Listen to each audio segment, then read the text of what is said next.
Hello, नमस्कार, आदाब, सत श्री अकाल और अस्सलाम वालेकुम। मैं हूं मोहम्मद अहमद काज़मी, लेकर आया हूं आपका पसंदीदा कार्यक्रम आपके रूबरू। इस वक्त मिडिल ईस्ट में एक बहुत बड़ी तब्दीली का इशारा है।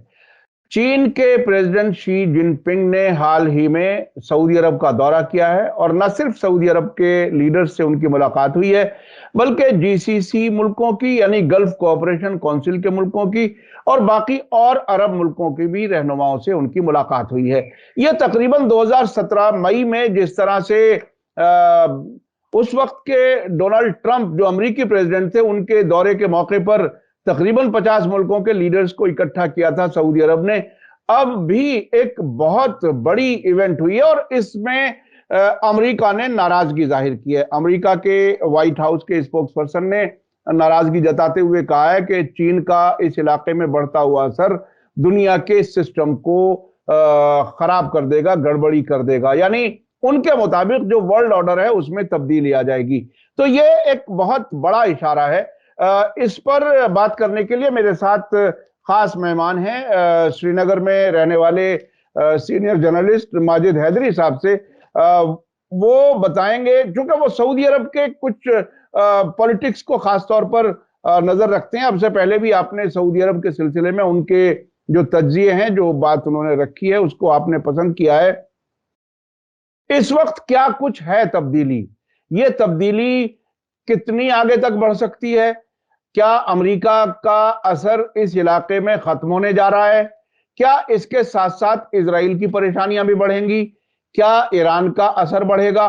क्या कुछ होने वाला है आने वाले वक्त में? चूंकि यूक्रेन जंग के बाद में जिस तरह के हालात बदल रहे हैं, वो पूरी दुनिया में एक तरह से बिल्कुल नए किस्म की सूरत हाल उभर रही है।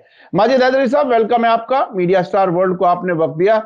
आप ये बताइए कि चीन के प्रेसिडेंट शी जिनपिंग के दौरे को आप किस तरह से देख रहे हैं? सऊदी अरब का दौरा काफी अहम बताया जा रहा है, आप उसको किस तरह से देख रहे हैं? अस्सलाम वालेकुम काजमी साहब। सबसे पहले तो मीडिया स्टार वर्ल्ड का एक मर्तबा फिर बहुत बहुत शुक्रिया कि जब भी कोई खास मौजू आप मुझे मौका देते हैं कि मैं उस मौजू पे बात कर पाऊँ।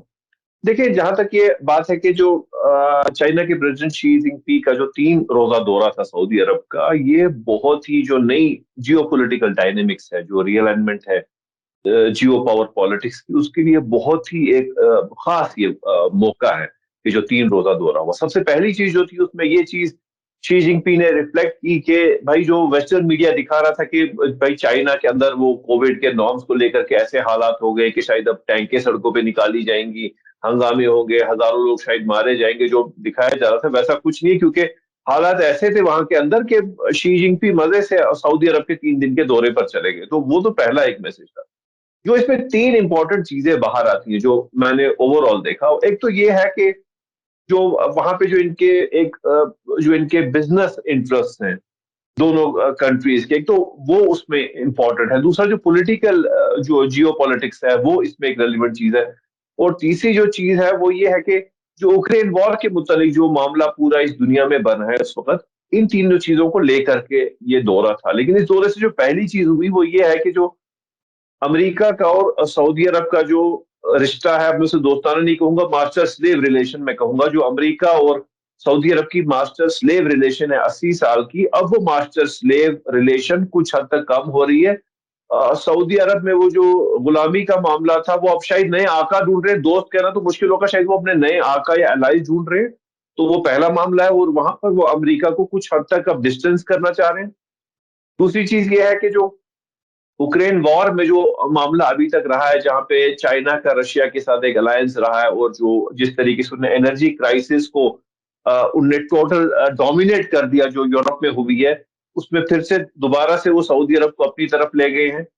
और तीसरी चीज जो इन्वेस्टमेंट्स हैं, जो सबसे खास इन्वेस्टमेंट्स होने जा रही हैं सऊदी अरब में, जिसका फ्यूचर में जो धचका लगेगा वो अमेरिका को लगेगा, वो सारा इस मामले में हुआ है। जी कासमी साहब। तो ये अमेरिका ने जिस तरह से बेचैनी जाहिर की है, क्या उसमें कहीं कोई ऐसी सूरत हाल बनती हुई नजर आ रही है कि एक तरफ इजराइल में सियासी इंस्टेबिलिटी, वहां हार्ड लाइन और सॉफ्ट लाइन, हालांकि वहां सॉफ्ट लाइन कोई नहीं होता, सभी फिलिस्तीनियों का कत्ल करते हैं। लेकिन अब भी वहां एक बहस हो रही है कि नई सरकार में क्या वो लोग आएंगे जो अब्राहम समझौते को रिजेक्ट करने वाले हैं। ऐसी सिचुएशन में चीन का मिडिल ईस्ट में असर बढ़ाना क्या इजराइल को इनसिक्योर करेगा? क्या अमेरिका के पैर उखाड़ देगा इस इलाके से? किस तरह से देख रहे हैं, क्या है? चूंकि ये बहुत ही अहम है, चूंकि इस पूरे इलाके में और भी बहुत से वाकयात हो रहे हैं जिनको इंटरकनेक्ट करके देखा जाए तो बहुत कुछ समझने को मिलता है। जी देखिए कासिम साहब, ये जो मामला है जो चाइना और सऊदी अरब के दौरान हाल ही में हुआ है, ये अमेरिका को जो डोमिनेंस है सऊदी अरब पे उसको डाइल्यूट करेगा, खत्म नहीं करेगा, डाइल्यूट करेगा। अब आप देखिए कैसे डाइल्यूट करेगा। चाइना जो है, जो सबसे ज्यादा जो लिक्विड फ्यूल जो हमारा होता है, जो पेट्रोलियम प्रोडक्ट्स है, वो सबसे ज्यादा जो खर्च होता है चाइना में होता है। और सऊदी अरब जो है वो सबसे बड़ा एक्सपोर्टर है अब ये इनका फ्यूल का टुवर्ड्स चाइना। तो चाइना और सऊदी अरब की सबसे पहले ऑयल रिलेटेड एक बहुत ही स्ट्रॉन्ग एक उनका बॉन्ड है आपस में। दूसरी चीज जो है, जो सऊदी अरब को चाहिए, सऊदी अरब को फ्यूचरिस्टिक इन्वेस्टमेंट चाहिए। जो 2030 का प्लान जो है एमबीएस का, जो कि बिलखसूस नियोम सिटी का है, जो बाकी मामला का है, वहां पे चाइना ने आपकी बार एक बहुत बड़ा कार्ड खेला है। और वो कार्ड जो है, जो आपने बिल्कुल दुरुस्त फरमाया, उसका इसराइल पर भी इम्पैक्ट होगा, अमेरिका पर भी इम्पैक्ट होगा। वो कार्ड क्या है वो हमने सरसरी खबरों में देखा, बट हम उस पर डीप नहीं गए। वो है क्यूवाई टेक्नोलॉजीज, जो चाइना की एक फर्म है, वो क्लाउड कंप्यूटिंग और 5G टेक्नोलॉजी के साथ डील करती है। और यूएस को समझना होगा कि जो फ्यूचरिस्टिक, जो जैसे कि हम कहते हैं आगे की जो भी वॉर होगी वो साइबर वॉर होगी या साइबर कनेक्टेड वॉर होगी। सिर्फ ये नहीं बात होती कि इंटरनेट पे जंग हो रही है, जो आपस में किसी की साइट हैक कर ली, नहीं। जो आगे का वॉरफेयर होगा वो इंटरनेट मैनेज्ड, आईटी मैनेज होगा। तो साइबर वॉरफेयर जो है वो सिर्फ दो वेबसाइटों के दरमियान लड़ाई नहीं, साइबर वॉरफेयर ये भी है कि अब जो रियल टाइम बैटल होती है वो थ्रू साइबर इकोसिस्टम मैनेज होगी। तो वहां पर चाइना ने एक बहुत ही बड़ा आपकी बार कार्ड खेला है कि ह्यूआई टेक्नोलॉजीज जो है वो अब सऊदी अरब में इन्वेस्ट करेगी। किस चीज में इन्वेस्ट करेगी? सबसे पहले क्लाउड कंप्यूटिंग में इन्वेस्ट करेगी, और 5G जो नेटवर्क बनेगा उसमें इन्वेस्ट करेगी। अब ये क्लाउड कंप्यूटिंग क्या होता है जी, आजकल जैसे कि लोगों का पूरा काम तो देखिए इंटरनेट पर ही सबों का काम होता है। तो जो डेटा स्टोरेज होती है, अब तो डेटा स्टोरेज जैसे आप भी सपोज अभी वीडियो बन रहा है, ये बहुत बड़ा वीडियो बनता है, तो डेटा स्टोरेज है। आप सपोज काम कर रहे हैं, मैं काम कर रहा हूं, हमारे डेटा जो है हम ये अब क्लाउड पे रखते हैं।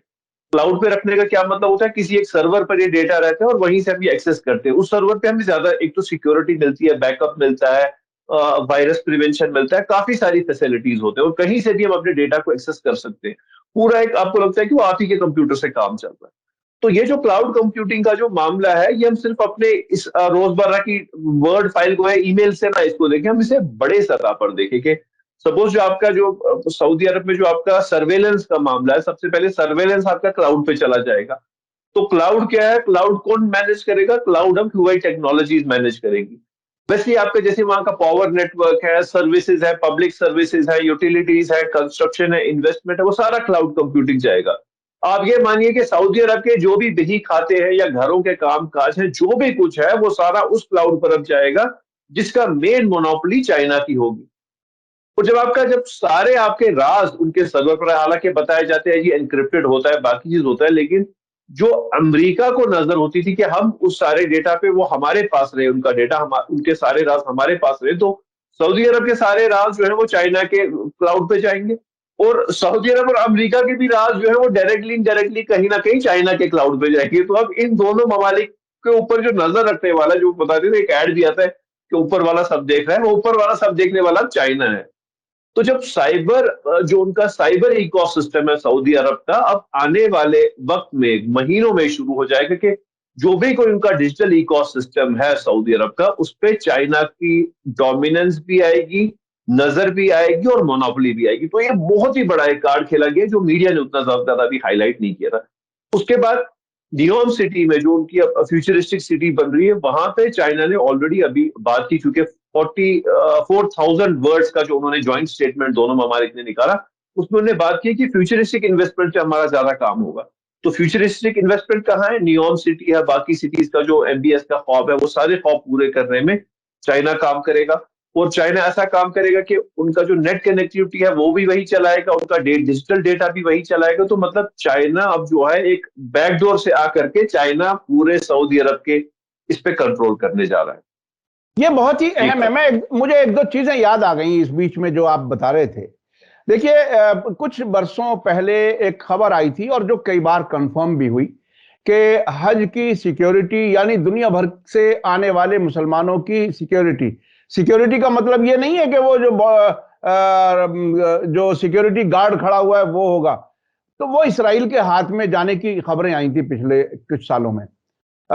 इससे ईरान ने भी, वो जो मिना में वाकया हुआ था, उसने शक जाहिर किया था कि हमारे कई बड़े साइंटिस्ट उस हादसे में मारे गए हैं। उसके अलावा ये जो आपने क्लाउड की बात कही और एनक्रिप्टेड मैसेज की बात कही, मुझे एनक्रिप्टेड पर भी एक और वाकया याद आ गया। और चूंकि मैं अपने दर्शकों को बहुत ही ये चाहता हूं कि वो दूर तक सोचें समझें चीजों को, इसलिए मैं इस किस्म के वाकयात का जिक्र करता हूं। जब अक्टूबर 2018 में जमाल खाशोगी का कत्ल हुआ इस्तांबुल में, उस वक्त उस स्टोरी को मैंने बहुत नजदीक से फॉलो किया कई हफ्ते तक। उसमें एक खबर ये आई थी कि जिस वक्त वहां कत्ल हो रहा था, उस वक्त एमबीएस, मोहम्मद बिन सलमान और जारेड कुशनर यानी ट्रंप के दामाद, वो दोनों व्हाट्सएप पर चैटिंग कर रहे थे। तो ये चैटिंग जिसको हम एनक्रिप्टेड मानते हैं, जिस पर लिखा होता है, उसकी भी खबर आ गई थी। इसका मतलब ये हुआ कि ये एनक्रिप्टेड नहीं होती, बल्कि एनक्रिप्टेड कह करके आपको प्रोवोक किया जाता है कि आप अपने सारे राज उसमें ले आए। तो ये एक आम लोगों के लिए बहुत ही अहम इंफॉर्मेशन थी। अच्छा, अब ये बताइए कि अगर ये क्लाउड सिस्टम, जो सारी इंफॉर्मेशन चीन के हाथ में पहुंचेगी, तो क्या अमेरिका की तरफ से दिखाया गया खदशा और खतरा जो वो महसूस कर रहे हैं, वो बिल्कुल अपनी जगह जायज है? यानी उनको ऐसा लग रहा है कि हमारे हमारे भी राज, जो कुछ सऊदी अरब के और हमारे बीच में जो कुछ चलता है, वो सब वहां चला जाएगा चीन के पास? देखिए कासिम साहब, ये बहुत इंपॉर्टेंट सवाल है। अमेरिका का तो ये एक, अमेरिका को एक इस वजह से एक एप्रीहेंशन आ गया है कि भाई हमारा जो कुछ उधर की तिजोरी पर नजर होती थी, कुछ भी होता था, देखिए अब बैंकिंग होगी, मिलिट्री उनका सिस्टम है, डिफेंस सिस्टम है, एयर सिस्टम है, ट्रांजैक्शंस है, ई कॉमर्स है, एजुकेशन है, जो कुछ भी है, रिसर्च है, सर्वेलेंस है, सब कुछ क्लाउड कंप्यूटिंग पे जाएगा। तो मेन उधर प्लेयर चाइना होगा। तो कहीं ना कहीं जो आपने दुरुस्त फरमाया कि जो हम जिसे हम एनक्रिप्टेड कहते हैं, जो हमेशा एनक्रिप्टेड होता है, लेकिन कहीं ना कहीं वो दूसरे मुल्क को पता चलता है। तो अमेरिका की वहां पे, अमेरिका को बहुत बड़ा धचका लगा है। लेकिन इसमें एक चीज समझनी होगी, देखिए जो ये जो नया जो यहाँ पे एक किस्म का क्वार्टर बन रहा है हमारे इस एशियन रीजन में या मिडिल ईस्ट रीजन में, वो इस तरीके का एक नया जो हमारा एक वो नेटवर्क बन रहा है, वो इस तरीके का है कि चाइना हो, रशिया हो, ईरान हो, या जो उनके साथ एलाइज नए जुड़ रहे हैं, उनमें एक चीज है कि वो जिंगोइस्टिक पॉलिसी पे काम नहीं कर रहे। आप देखिए चाइना क्या कर रहा है, चाइना इकोनॉमिक प्रोस्पेरिटी की बात करता है, रशिया इस वक्त इकोनॉमिक प्रोस्पेरिटी की बात करता है। तो इसी तरीके से आगे भी जो अपने नए एलाइज बना रहे हैं, उनको इकोनॉमिक प्रोस्पेरिटी है। किसी मुल्क पे नहीं बोलते भाई फलाना मुल्क हमारा दुश्मन है, उससे खतरा है, वो दहशतगर्द है, उसको उड़ाना है, ये करना नहीं, ये इकोनॉमिक प्रोस्पेरिटी ला रहे हैं। तो चाइना और सऊदी की रिलेशन जो बन रही है, उसमें हमें ये चीज समझनी होगी कि चाइना और ईरान की भी ऑलरेडी अच्छी रिलेशन है, और चाइना और रशिया की भी तो अभी हाल ही में और ज्यादा अच्छी रिलेशन हुई है। तो जब चाइना की और इस सऊदी अरब की अच्छी रिलेशन हो, और ईरान और चाइना की भी सऊदी अरब के साथ, ये ईरान और चाइना की आपस में रिलेशन हो, तो कहीं ना कहीं वो रिलेशन जो सऊदी अरब और ईरान के बीच में जो मामला रहता है, उसे कहीं ना कहीं कशीदगी कम करने की कोशिश होगी। और जो इन बड़े ममालिक का जो एटीट्यूड रहा है कि भाई ये दिखाते हैं हम इकोनॉमिक प्रोस्पेरिटी पे बात करेंगे, हम जो हमारी जियो सिक्योरिटी है, जो हमारी रीजनल सिक्योरिटी है, उस पर बात करेंगे। तो रीजनल सिक्योरिटी में क्या होगा, रीजनल सिक्योरिटी में सऊदी अरब और ईरान को अलग नहीं देखा जाएगा। सऊदी अरब, ईरान, पूरे इस खित्ते को इसकी रीजन की सिक्योरिटी के हिसाब से देखा जाएगा। और रीजन में सिक्योरिटी तब आती है जब आपके जो उसके इंटरकनेक्टेड यूनिट्स हो वो आपस में खुशहाल हो। मतलब जब सऊदी अरब और ईरान के बीच कॉन्फ्लिक्ट नहीं होगा तो आपकी रीजनल सिक्योरिटी बनेगी, अगर कॉन्फ्लिक्ट होगा तो रीजनल सिक्योरिटी नहीं बनेगी। तो रशिया का, चाइना का ये पहले से रहा है साल भर से बात कि हम रीजनल सिक्योरिटी पे काम करेंगे।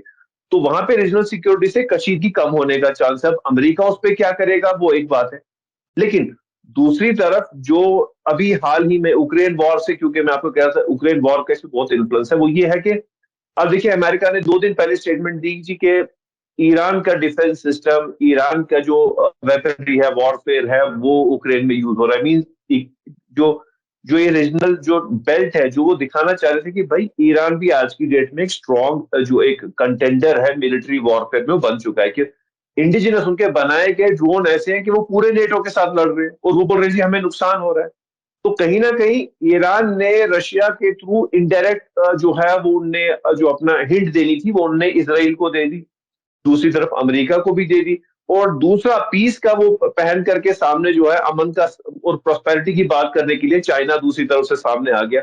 तो कहीं ना कहीं अमेरिका को इसराइल को धचका बहुत बड़ा लगा है इस 3 डे विजिट से, और ये सिर्फ एक दिन का धचका नहीं है, जो मैंने आपका ये फ्यूचरिस्टिक पॉलिसी पे बात हुई है उसका धचका। और सबसे इंपॉर्टेंट चीज कि कहीं ना कहीं पेट्रो डॉलर को खत्म करने की बातचीत यहां से शुरू हुई है, क्योंकि इसकी विस्परिंग जो है, हालांकि वो 4000 वर्ड जो स्टेटमेंट है उसमें कहीं नहीं है, उन्होंने कहा कि हम पेट्रो डॉलर्स पर ही चलेंगे, लेकिन सीएनएन ने स्टोरी की है, उसमें उन्होंने बताया कि उन्हें सीएनएन ने हिंट दी है उसमें कि पेट्रो डॉलर आगे आने वाले वक्तों में सऊदी अरब और चाइना के बीच खत्म होता जाएगा। वो कैसे होगा, देखिए तो ये 2 ममालिक हैं, इनके बीच में इनके म्यूचुअल इन्वेस्टमेंट्स हैं, म्यूचुअल इंटरेस्ट है, कहीं ना कहीं ये बार्टर भी शुरू कर सकते हैं, बार्टर सिस्टम जो पुराने वक्त।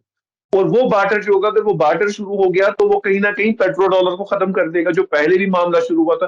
तो अमेरिका का बहुत बड़ा इसमें दचका लगने वाला मामला है। अभी तो पेट्रो डॉलर को उन्होंने कहा कि हम पेट्रो डॉलर ही चलाएंगे, लेकिन आने वाले टाइम में उस पर भी गड़बड़ हो सकती है। और एक और चीज, अमेरिका इस चीज से एक्सपोज हुआ। अभी आप देखें जो यूरोप में जो एक एनर्जी क्राइसिस चल रही है, अब 9 महीने हो गए जंग को, तो 9 महीने से एनर्जी क्राइसिस है। एनर्जी क्राइसिस से लोगों को क्या पता चल रहा है, अभी जो लोगों को पता चल रहा है वो ये है कि जो वहां एनर्जी का यूनिट था वो उससे 6 गुना ज्यादा महंगा बिक रहा है। और उसमें चीज जो साबित आ रही है कि वो अमेरिका जो है वो अपने रूटीन रेट से 4 गुना महंगा बेच रहा है। तो अमेरिका जो है वो यूरोपियन ममालिक को भी चूना लगा रहा है, उनसे 4 गुना ज्यादा पैसा ले रहा है, जो एक यूनिट देता वो चार चार यूनिट के रेट पे उनको दे रहा है वहां पे। तो अमेरिका जो है, अमेरिका एक्सपोज हो रहा है, यूरोपियन इसमें यूरोपियन यूनियन में भी एक्सपोज हो रहा है, और जो बाकी इनके नेटो एलाइज है उनके सामने भी एक्सपोज हो रहा है। तो कहीं ना कहीं अमेरिका इस सारे मामले में इन्होंने बड़ा एक, वो कहते हैं ना, एक ट्रम्प कार्ड इन्होंने खेला है, रशिया ने, चाइना ने, कि वो अमेरिका को, इनके एलाइज को एक्सपोज कर रहे हैं और जनता के सामने कर रहे हैं। देखिए यूरोपियन आम इंसान आज एनर्जी क्राइसिस में फंसा है, हमारे से ज्यादा। मैं तो कश्मीर में स्वेटर लेके हूँ, लेकिन हमारे से दुगनी तिगनी सर्दी होती है यूरोपियन रीजन में, और वहां पे एनर्जी रिक्वायरमेंट ज्यादा है। उनकी तो डिपेंडेंसी पूरी इस पे होती है, जो उनका नेचुरल एनर्जी, जो वहां पे उनकी हाईटेक एनर्जी आती है, जो उस पर धचका लगा है। तो वहां की जनता भी समझ रही है भाई नहीं, हमें कहीं ना कहीं बेवकूफ अमेरिका बना रहा है कि वो हमें 1 रुपए में मिलता, एक यूनिट एक वक्त पे मिलता, वो 4 वक्त पे हमें एनर्जी मिल रही है। तो इस सारे मामले में 9 महीने में यह हुआ कि अमेरिका वीकन हुआ। इधर अमेरिका की जो वो यूनिपोलर जो स्टाइल था मोनोपोली का, वो उसको धचका लगा है। अब पोल्स की बात ही नहीं होती, अब मल्टीपल पोल्स बन गए, ब्लॉक है हमारा, रशिया के साथ चाइना है, आगे है ईरान है, बाकी है, अब सऊदी अरब आ रहा है। तो ये नया जो मामला सारा बना, इसमें बेसिक नुकसान अमेरिका का है और इसराइल का है, जो हमने देखा। अच्छा, अभी पिछले दिनों मैं अपने दर्शकों से बताऊं, सवाल तो मैं इससे आगे करूंगा। पिछले दिनों रूस के फॉरेन मिनिस्टर सरगेई लावरोव ने भी कहा कि अमेरिका ने यूक्रेन जंग के बहाने यूरोपियन मुल्कों को अपना गुलाम बना लिया है। तो वो जो गुलाम बनाने की बात है, एक एक अंदाजा, एक अटकल ये कि अब क्या अरबों के हाथ से निकलने के बाद यूरोपियंस को, यानी गोरों को, वो अपना गुलाम बनाएगा, ये एक बड़ा सवाल है। लेकिन अभी जो मैं आपसे एक मुख्तसर जवाब चाहता हूं वो ये कि क्या सऊदी अरब अमेरिका के साथ दोस्ती के दौरान हुई कई जंगों की वजह से, जिसमें ईरान इराक जंग भी, उसमें भी सऊदी अरब को इस्तेमाल किया गया था, कुवैत जंग हुई उसमें भी सऊदी अरब को अमेरिका का साथ देना हुआ इराक को तबाह करने में, और मुसलसल जंगें, अभी यमन की जंग चल रही है। तो ये सारे जितने भी वाकयात हुए, खासतौर पर जंगों के, उसके बड़े खर्चों और अमेरिकी फौजों की मौजूदगी, यानी वो ऐसे मेहमान आते हैं कि वो खर्चा लेते हैं बाकायदा। तो क्या उससे जान छुड़ाने के लिए अब चीन वाले तरक्की वाले प्लान की तरफ बढ़ना चाहता है फौजी कार्रवाइयों से थक चुका है? क्या ऐसा लगता है आपको? जी देखिए काज़मी साहब, जो हम अक्सर इस प्लेटफॉर्म पे बात करते हैं कि जो पिछले साल भर से जो अफगानिस्तान के विड्रॉल के बाद जो मामला बना, उसके बाद अमेरिका सऊदी अरब को सोचना पड़ा, एमबीएस को सोचना पड़ा इनफैक्ट कि भाई हमारा सिर्फ रिलायंस अमेरिका पर चलेगी नहीं। लेकिन अब यहाँ पर एक बात आती है कि सऊदी अरब जो था, सऊदी अरब अमेरिका के लिए एक सोने के अंडे देने वाली मुर्गी थी। लेकिन अब ये मुर्गी कह रही है कि मैं कुछ अंडे जो है वो मैं चाइना को भी दिया करूंगी। तो जो मोनोपोली अंडों की थी वो अब अमेरिका की जब खत्म होगी, और अमेरिका के जहां पर बिजनेस इंटरेस्ट शेक होते हैं ना, थोड़ा सा भी उनको दचका लगे, वो उसका रिटेलिएट करते हैं। अब वो किस तरीके से रिटेलिएट करेंगे, उसकी कोई ना कोई रिटेलिएशन सऊदी अरब पे आने वाले वक्त में होगी, और जरूर होगी, क्योंकि अमेरिका की पॉलिसी रही है जब भी किसी ने इनके बिजनेस इंटरेस्ट, बिलखसूस पेट्रो डॉलर की जहां बात आ जाती है, जब पेट्रो डॉलर की बात आई तो अमेरिका उस मामले में रुथलेस बन जाता है, और इनकी तो वो आइडियोलॉजी रुथलेस उस मामले में। तो कहीं ना कहीं आने वाले वक्त में वो अपनी रुथलेसनेस दिखाएंगे, क्योंकि अब अमेरिका को आने वाले वक्त में ये समझ आएगा कि नहीं भाई, अब ये सिर्फ हमारा गुलाम नहीं है, ये कहीं और नए या तो मास्टर ढूंढ रहा है या फ्रेंड ढूंढ रहा है। और हमारा जो पेट्रो डॉलर का जो स्टेक है, और जो हमारा जो वहां पे मोनोपोली थी कि डिफेंस नेटवर्क हमारा चल रहा है, लेकिन अब क्लाउड कंप्यूटिंग जो है वो चाइना की चलेगी, तो अमेरिका का कंट्रोल कहीं ना कहीं हट रहा है इस रीजन से।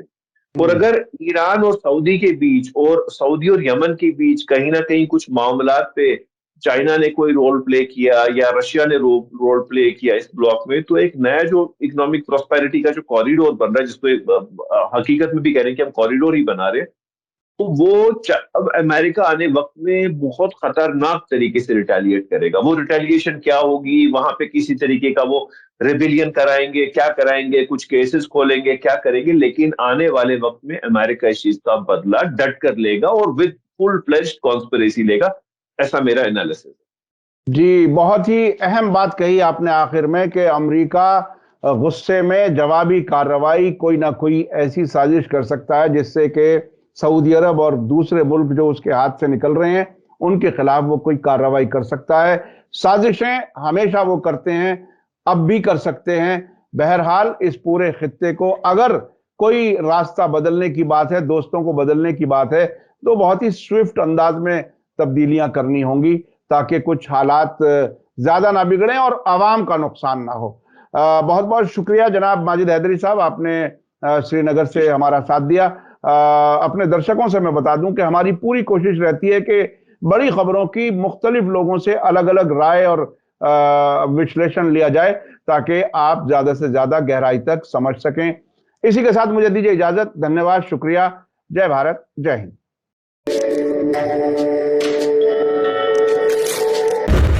मीडिया स्टार वर्ल्ड के और वीडियो देखने के लिए हमारे चैनल को सब्सक्राइब करें और सीधे नोटिफिकेशन पाने के लिए बेल आइकन दबाएं।